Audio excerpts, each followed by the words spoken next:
योगेशजी आणखीन एक मुद्दा आहे म्हणजे अधिवेशनामध्ये शिंदे सेना कुठेतरी बॅकफूटवर गेली असं जाणवलं, कारण शिंदे सेनेचेच आमदार संजय गायकवाड असतील किंवा मंत्री संजय शिरसाट असतील, हे सगळे अडचणीत आले.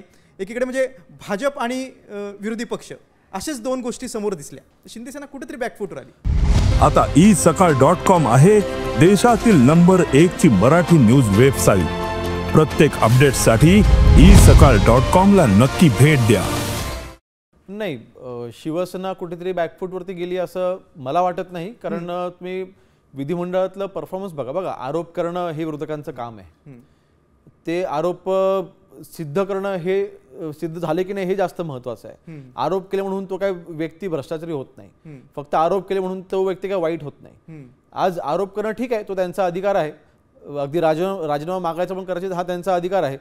परंतु जर का सभागृहामधलं परफॉर्मन्स बघितलं तर मला वाटतं शिवसेनेच्या मंत्र्यांचं परफॉर्मन्स हे अतिशय चांगलं आहे. तुम्ही उत्तर किती दिली हे बघा. उदयजी सामंत असतील, दादाजी भुसे असतील, मी स्वतः असेन, संजयजी शिरसाट असतील, आमचे अन्य मंत्री असतील, प्रकाशजी आबिटकर असतील, अतिशय महत्त्वाची खाती सांभाळत असताना आम्ही सभागृहामध्ये उत्तरं जी दिलेली आहेत ती किती समाधानकारक आहेत, किती प्रश्न आम्ही सोडवले हा देखील परफॉर्मन्स बघितला पाहिजे ना. तो चांगला आहे. आणि म्हणून विरोधक आणि भाजप एकत्र असं आम्हाला तरी वाटत नाही. उलट आता ठाकरे सेना आक्रमक होती आणि ठीक आहे, ते विरोधक आहेत, शेवटी ते आक्रमक राहणारच आहेत ना.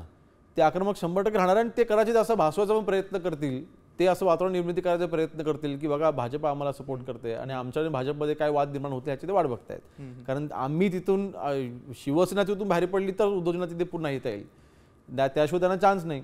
आणि कदाचित ह्यासाठी त्यांच्या मनामध्ये ह्या गोष्टी जनतेच्या मध्ये पेरायच्या आणि वातावरण निर्मिती करायचा असा प्रयत्न असावा. अगदी. देश विदेशातील प्रत्येक घडामोडींचे लाईव्ह अपडेट मिळवण्यासाठी आता साम टीव्हीच्या सर्व सोशल मीडिया प्लॅटफॉर्मला लाईक, फॉलो आणि सबस्क्राईब करा. तसंच सर्व नोटिफिकेशनसाठी बेल आयकॉन प्रेस करायला विसरू नका.